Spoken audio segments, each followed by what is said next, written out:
I knew there was something off. I smashed the windscreen.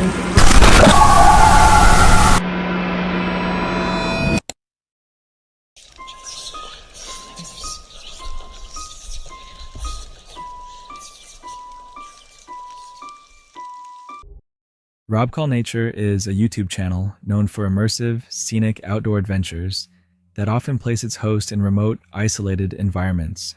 Whether he's stealth camping in unusual locations or hiking through rugged terrain, his videos blend bushcraft, solitude, and an appreciation for nature with the unpredictability that comes from venturing off the beaten path. But in this video, uploaded on March 22nd, 2025, things take an unsettling turn that leaves him questioning not just the decision to camp alone, but whether he was truly alone at all. Rob explaining how he discovered the site. While browsing Google Earth for potential camping spots, he came across a small point of interest in the middle of a Finnish forest, labeled simply as a Viking tomb. With only one photo available and no detailed information, curiosity got the better of him. He made plans to find the tomb, spend the night there, and document the experience. He parks his car on a lonely logging road, the closest access point to the tomb, and notices something immediately off.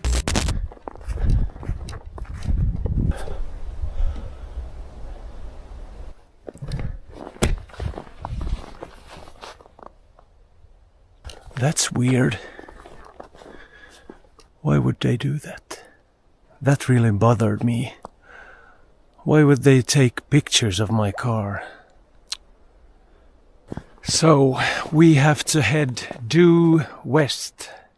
When I unpacked my car, there drove a car by. They slowed down pretty much when they saw me. And just now, before I left the road into the woods, they made another round and took a picture of my license plate. Maybe it was the landowner, maybe they thought I was a poacher. A car drives by slowly, seemingly examining him. Moments later, it circles back and, disturbingly, the driver appears to take a photo of his license plate. Unsettled, Rob shrugs it off, assuming it could have been the landowner or someone suspicious about a stranger heading into the forest. But this would prove to be the first sign that someone was paying close attention to him. With his gear in hand, he treks into the forest. Navigating through dense underbrush and across a small valley, he gets lost multiple times and begins to walk in circles. At one point, he encounters a deer darting off into the trees. Eventually, he stumbles upon the tomb. Well, I think I can see it.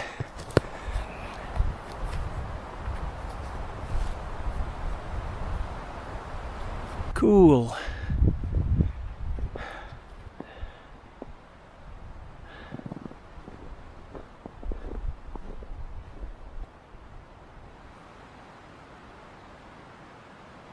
Well, it's plundered, all right. Well, no trophies for me. I wonder how many hundreds of years ago they plundered this place. They could have left a sword for me, or two. A massive stone mound covered in large boulders, long since looted, but still imposing. Surrounded by forest and near a lake, it's the kind of place steeped in mystery. Rob speculates that Vikings may have once used this location for trading or even battle, given its proximity to the Baltic Sea via connecting waterways. With the sun setting and temperatures dropping, he sets up camp directly next to the tomb, choosing to hammock camp under a tarp. The forecast predicts temperatures to fall to -4 degrees Celsius, but he believes he's prepared. He sets up a foam pad under his hammock, an old wool blanket overhead, and layers of warm clothing, complete with hand warmers.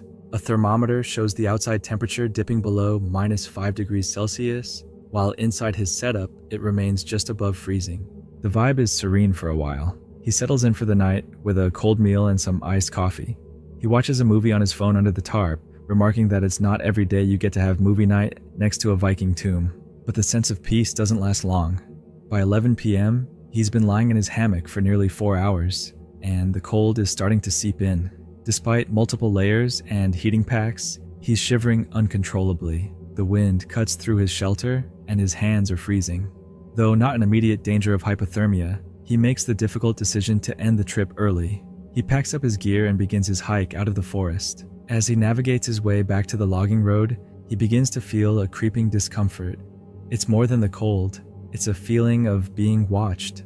When he finally reaches the road and his car, he finds something disturbing. I found her. My princess in shiny armor.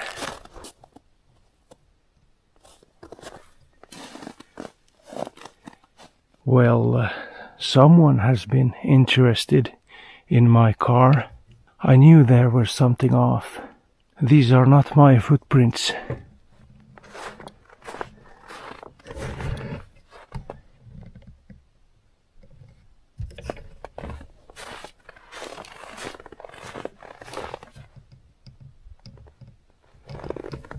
The left one is mine, and the right one is the visitor in the night.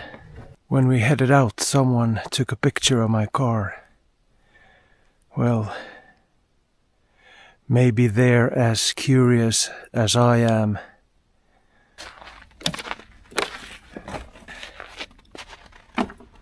Well, that's the... let's just get out of here. On the passenger side of the vehicle, where he never stepped, are clear, fresh prints. Someone had been there, and they weren't his. He recalls how earlier someone had driven by, taken a photo of his car, and now he's certain that they must have returned while he was deep in the woods. Whether they were merely curious or had more intentions, Rob doesn't know. But what's clear is that someone approached his vehicle in the middle of the night. He describes the experience as one of the most chilling of his life. He's used to the solitude of camping alone in the wilderness, but this was different. The thought that someone was silently circling his camp or inspecting his car in the dark created a level of fear that had nothing to do with ghosts or old Viking spirits. It was human, and it was unsettling. What did you make of this encounter? Let me know. Before moving forward, I'll really appreciate if you would take some time to subscribe to the channel and join this amazing community. About 95% of you guys aren't subscribed. It's free, plus I got a surprise for you all once we reach 50,000 subscribers. Now, back to the video. While most people wake up to the quiet hum of a kettle and the promise of a hot cup of coffee, Dylan Panos, a guide and seasoned outdoorsman, awoke to something very different during a camping trip in South Africa's Sabi Sands Game Reserve. In what he thought would be a peaceful morning in the bush, he found himself at the center of a surreal and dangerous standoff. Dylan, a well-known wildlife expert familiar with the rhythms of the African bush, had woken up craving nothing more than his usual cup of coffee. But as he stepped into his small kitchen setup, he was greeted by the deep growl of a lion.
Caught between his desire for caffeine and the presence of one of nature's most formidable predators, Dylan joked to the camera about his predicament. Despite his calm demeanor, the gravity of the situation was obvious. He was effectively trapped. Not only was the male lion stationed outside his kitchen, but a lioness had also positioned herself along the wall of the camp. We've got a honeymoon couple in camp. And the lioness, she's lying right here by the wall. And we can't get even to make our coffee this morning.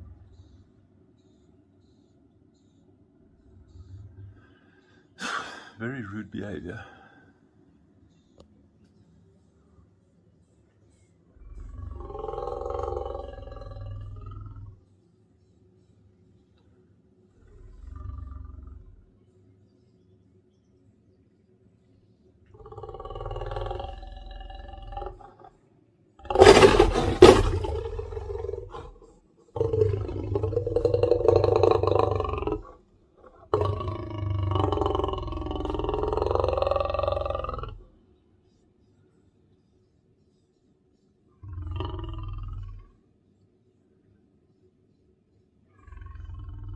The lions weren't simply passing through.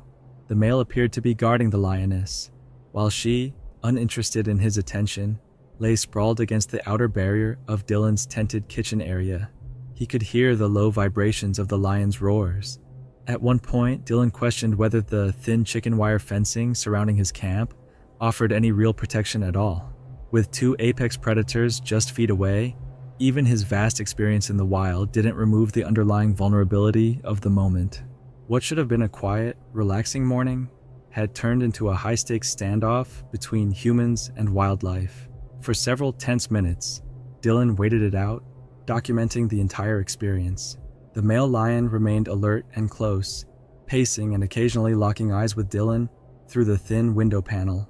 The lioness, less interested in the scene, stayed resting near the wall, offering no indication that she would be moving anytime soon.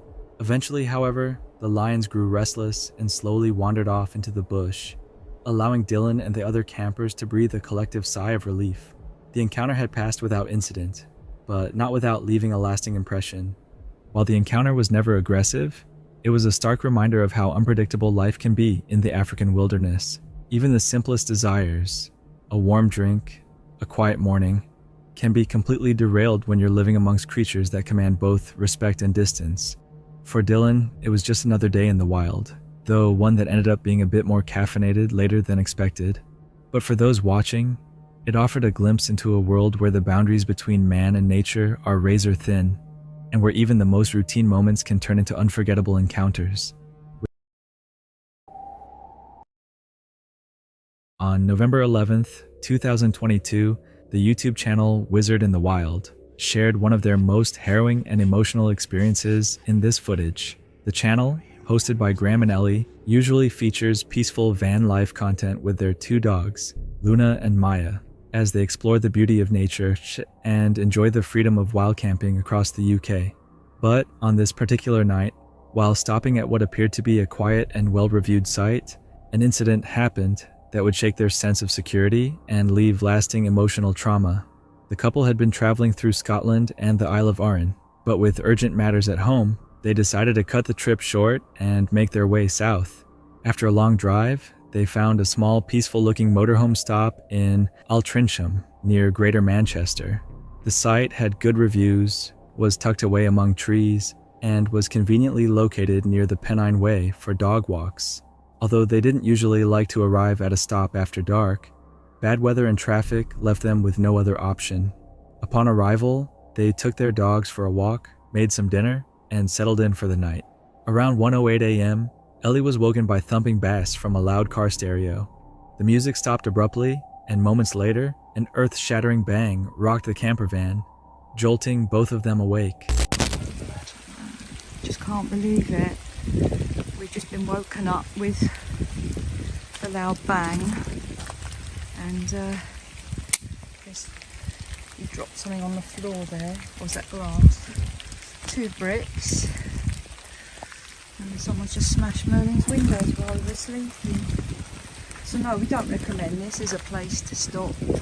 They smashed the windscreen, but Graham's hoping he can drive with that. But here's us in the middle of nowhere with a broken window and a cracked windscreen, about 200 miles from home. So pretty awful, really. just don't know what to do. I'm still in shock, literally. We heard this really loud boom, boom, boom, boom music, because we think it was just boy racers.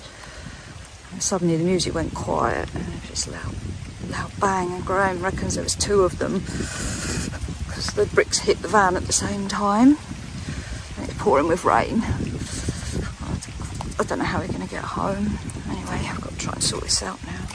Graham initially thought it might have been a tree branch falling, until he remembered that he had deliberately parked away from trees. When he stepped outside, the truth became clear. 2 large house bricks were lying on the ground, and the passenger side window had been completely shattered. Their camper van, Merlin, had been deliberately attacked. Inspecting further, Graham found that the front windscreen was cracked in 4 places, the side window was smashed in, and shards of glass were scattered throughout the interior. It was raining heavily, and water began pouring into the van through the broken windows, soaking the floor, seats, and anything nearby. The violent nature of the attack was clear, and the emotional toll was immediate. Despite the shock, they began documenting the aftermath on camera, both for evidence and to share their experience honestly with their viewers. Another nearby camper, who had been awakened by the noise, rushed over to help. So the people in this camper van, we don't even know their name, bless them, were absolutely lovely. They're moving on to, they had some black bags and some Gorilla Tape. So Graham's taped up the windows. I'm just hoping that it holds till we get home. So here we go. Just gonna have to go home really steady. Hope for the best. Alright. No, not really, but what can you do? I just want to get out of here now. We'll probably stop up the road and make a cup of tea or something, but for now we just want to go. So upset. I mean, I know I'm glad that we're all okay, and that's the main thing. But what a horrible thing to do. I wouldn't recommend this place as an off-grid.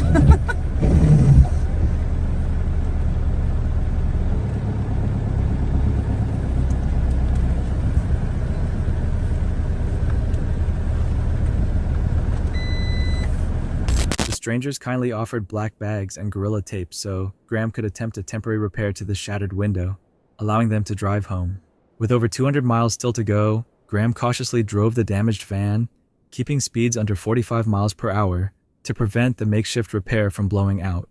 The couple stopped at nearly every motorway service station to retape the window.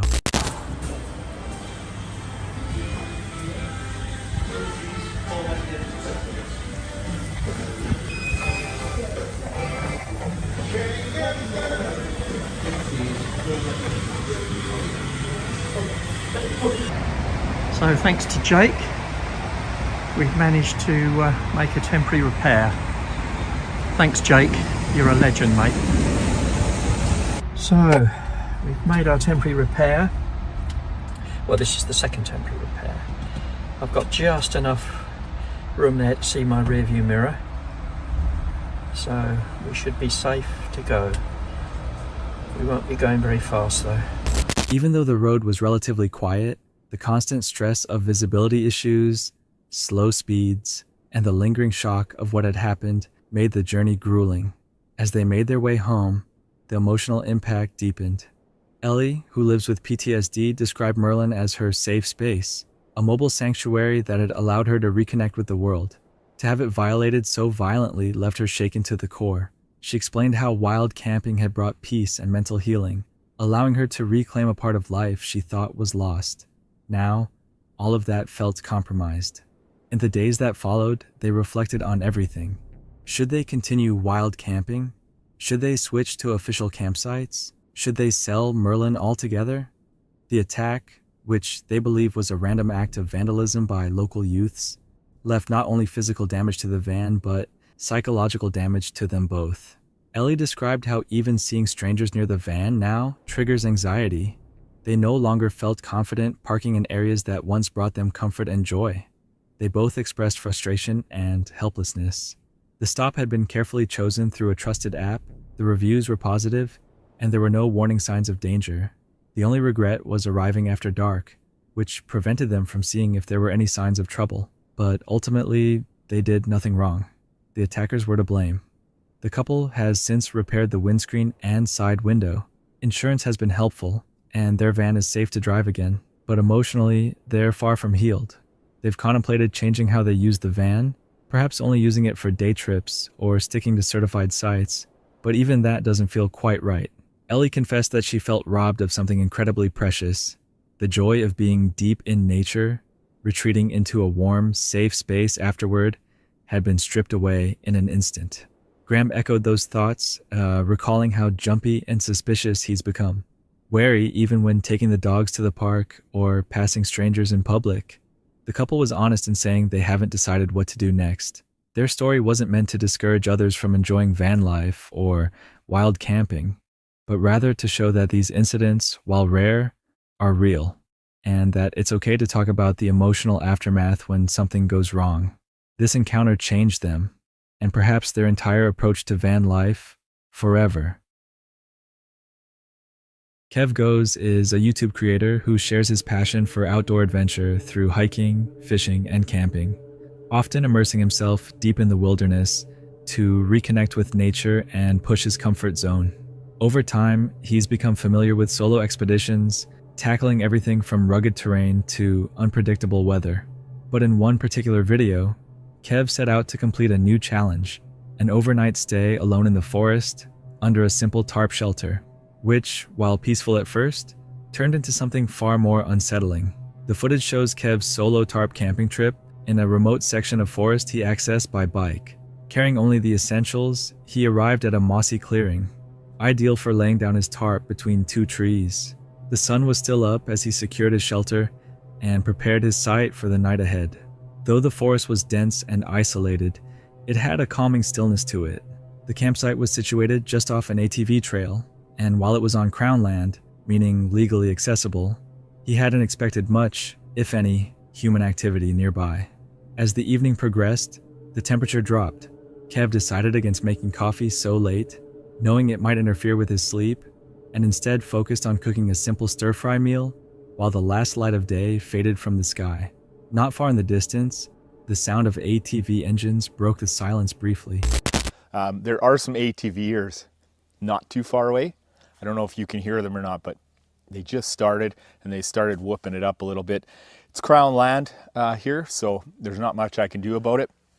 I chose kind of an ATV trail. I just didn't expect them to be out in the evening, so hopefully it won't last too long, and hopefully it's gonna deter any bears, because bears are a real thing. It's April right now, and we've had a very warm springtime here in Canada, in Manitoba where I am, and so the bears, most likely some of them were out earlier, and if there's no food for them to find, they'll start looking for human sources. I thought about it while I'm out here. I just cooked with onions and garlic and all that stuff, so you know, it's probably a tantalizing smell for a bear. It is for me anyway.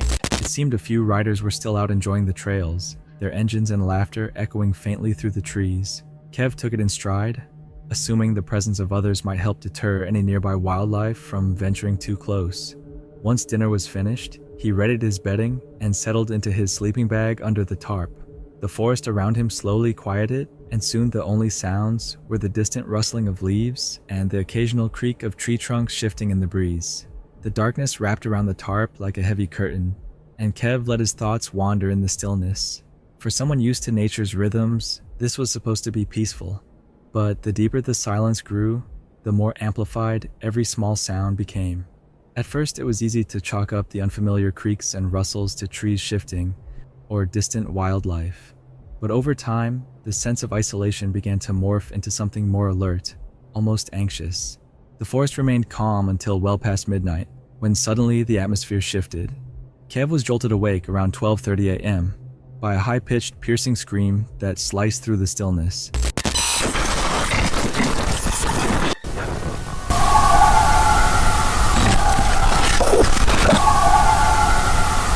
It didn't resemble the cries of any animal he recognized. It wasn't the bark of a fox or the call of an owl. It was longer, more anguished, and deeply unnatural. Frozen in place, he tried to orient himself in the dark, to his mind racing to identify the sound. The forest, once so still, had taken on a menacing presence. Each time the scream rang out, it seemed to shift position, never in the same spot twice. Kev could hear movement now, subtle, but deliberate. He reached for his camera to record what he could, fumbling with it in the dark, his fingers clumsy with adrenaline. The device finally came to life, capturing only a fraction of the strange noise that had shattered his sense of safety. The screams continued sporadically for what felt like an eternity before abruptly stopping. Once the noises ceased, the silence returned, but it no longer brought comfort. Instead, it felt oppressive, as if the forest itself was holding its breath. Kev remained awake, clutching his nearby gear, alert to every new sound. Sleep was impossible after what he had just heard. The woods around him no longer felt like a place of peace or adventure. They had become unfamiliar, hostile. When dawn finally broke, the chirping of birds and a rustling of squirrels marked the return of normalcy. Sunlight filtered through the trees, and the forest once again looked harmless, but the memory of what had occurred just hours before lingered. Kev wasted no time packing up. The light of day hadn't erased the intensity of the night. Though nothing had approached his tarp directly, something had definitely been nearby. Something that didn't want to be seen. For someone as experienced as Kev, it's rare to encounter something that truly unsettles the soul. What did you think of this encounter? Like always, let me know. In a short but deeply unsettling clip originally posted to TikTok by user Lauren Burlex, a hiker in the UK captured a moment that sent shivers down the spines of many viewers. The video, which has since gained viral attention, shows the hiker reaching the top of a remote hill during what appears to be a solo camping trip. As the camera pans across the landscape, a peculiar gathering comes into view on the opposite side of the hill.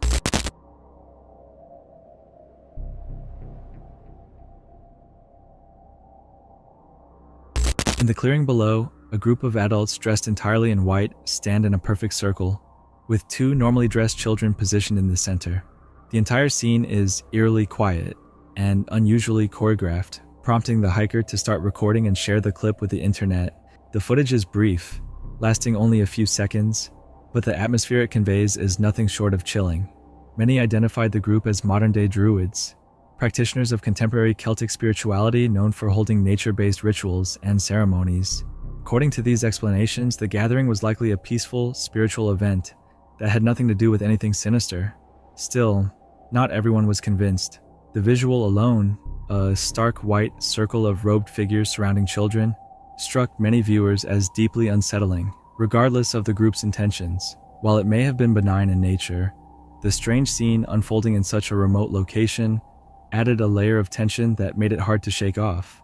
Harmless or not, the moment caught by Lauren Burrell remains one of the most visually eerie camping encounters caught on camera, proving that sometimes the most unsettling sights don't need explanation. They speak for themselves. What did you make of this footage? Let me know.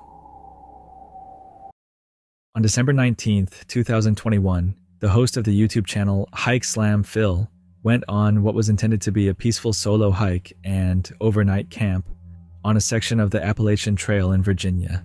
The video starts out lighthearted and scenic, but quickly transforms into something far darker. Phil begins the video on the day before Thanksgiving, hiking into the woods to enjoy some solitude and nature before the holiday. The weather is cold but clear, and the Appalachian Trail is familiar territory for him. His plan is simple: hike to a shelter, set up camp, make a fire, and enjoy the night. The hike starts off smoothly, with beautiful riverside views, waterfalls, and reflections off still water. But not long into the trek, things begin to feel off. Along the trail, Phil encounters trash strewn across the ground. So some Bud Light cans, plastic bat, some writing on some of this garbage.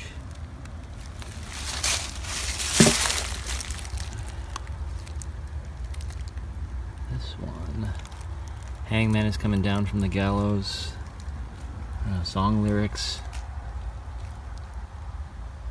Other weird things. Well, hopefully I don't get murdered out here. That would totally ruin my day. Well, let's keep going. Beer cans, plastic, and what appears to be handwritten messages scribbled on discarded packaging. One item is especially chilling. It features the lyrics, "Hangman is coming down from the gallows," a reference that could be interpreted as ominous or threatening. At first, he brushes it off as a weird coincidence, maybe the work of someone eccentric. But then, as he continues further into the woods, he finds a dead duck lying next to a long, rambling note. The weirdness continues.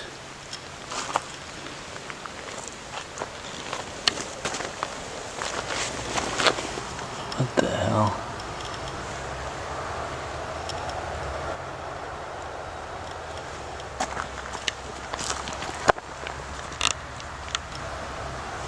And there's a dead duck here.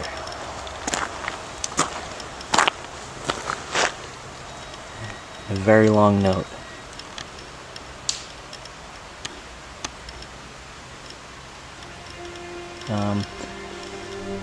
And it looks like it was just put here because it's not wet. That duck is fairly recently killed. Alright. Kind of creepy. This is when Phil's sense of unease really begins to take hold. He hears a fire crackling in the distance and realizes someone is camping just off the trail. He sees the faint outline of a person sitting on a rock near the river, close to a tarp and campfire. It's clear someone is living or camping in the area, and possibly the person responsible for the bizarre messages. Spooked, Phil hurries past, deciding to push on toward the nearby shelter rather than set up camp near what now feels like a highly suspicious situation. As he hikes, he encounters two women on the trail who had just passed the same area. They too had noticed the man and expressed concern about his behavior and strange presence. They were so uneasy that they asked Phil to escort them past the man's campsite for safety. He agrees, and after walking them back to their vehicle, he drives to a different access point on the trail to find a safer place to camp. Phil eventually finds his way to John's hollow shelter, which feels far more secluded and peaceful. There's no one else around, and it's removed from the Forest Service road where he parked his truck. He explores the area and sets up his camp behind the shelter, opting to use his own tent rather than sleep inside the shelter due to concerns about rodents. The night is cold but clear. After a simple meal of ramen and a small dessert, he settles in by the fire with a bit of whiskey, feeling much more at ease than earlier in the day. But then, the unease returns. While reading through the shelter's logbook, a common trail tradition where hikers record their thoughts and experiences, Phil comes across something that makes his blood run cold. Holy crap. Wait a second. Hold on, I'm gonna adjust the camera here. This writing looks almost exactly like the writing that was on that garbage a couple of miles from here. Let's see if this makes any sense. Once I came across that guy's writing, it was so weird. It was like, I felt like I don't know, the plot continues or something. You open it up and it's like, that writing looks familiar. Oh my gosh, it's the same writing as that guy that's 3 miles away that I hiked this far away to get away from the dude. And now, yeah, man, I guess he was just here a few days ago. Ranting, it's like music lyrics and political stuff and, you know, talking about people leaving trash and just weird rants and Bible quotes, and it's just like all over the place. A long, rambling entry filled with nonsensical religious and political rants, music lyrics, and cryptic references to jail time and rope left in the woods. It's eerily similar to the handwriting and tone of the notes he saw on the garbage and next to the dead duck earlier that day. Now he's certain the man he fled from had been at this shelter just days before. As if that weren't disturbing enough, Phil later discovers another handwritten message at the shelter, this time scrawled on a mouse-hanging device often used to suspend food out of reach. It reads, "Watch out for Yeet Mouse. The dead do walk and talk." The writing matches the previous notes. The realization hits hard. Whoever this man is, he's been leaving messages all along the trail and possibly moving between campsites. Feeling exposed and uneasy, Phil retreats into his tent, keeping his shoes on and his gear close just in case. He tries to sleep, but every crack and crunch outside sends his anxiety spiraling. The silence is oppressive, and the solitude that once felt peaceful now feels dangerous. Hours pass in a haze of half-sleep and alertness, until finally, in the middle of the night, He hears someone, or something, down by the shelter. He can no longer deny it. There is someone nearby. I'm out on the trail. It's the middle of the night. I was down in my tent, not asleep, kind of just like lying there staring at the tent walls, listening to all the sounds, and then I heard somebody down by the shelter. So at first I had to convince myself it wasn't what I thought I heard, but it definitely was somebody down there. So I didn't even wait to see or go down to see who it was, see if it was like a bunch of teenage girls or something. I don't know. I was just like, I am getting out of here. So I packed up all my stuff, and I packed it up very quickly. I don't think I left anything behind, and I just walked past. As I walked past, I did look. It did look like a single guy hanging out in the shelter. He had a headlamp on. All I could really see was the light from the headlamp, so I could have been wrong. Without hesitation, Phil packs up his gear in a panic and bolts into the night. He avoids making noise, walking past the shelter as quietly as possible. As he passes, he sees a figure, just one, sitting near the shelter with a headlamp on. Phil doesn't stop to confirm or confront. He simply walks away, checking behind him repeatedly to make sure he isn't being followed. The headlamp remains in place, not moving, but the sense of dread is enough to keep him moving until he reaches his truck. Phil may never know the full story behind the man on the trail, but this experience left a lasting impression. With this final encounter, I'll take your leave. You know what to do, but if you don't, let me remind you again to like and subscribe. Also, leave a comment about what you liked and didn't like about this video. We want to improve our video quality so you get the best videos possible.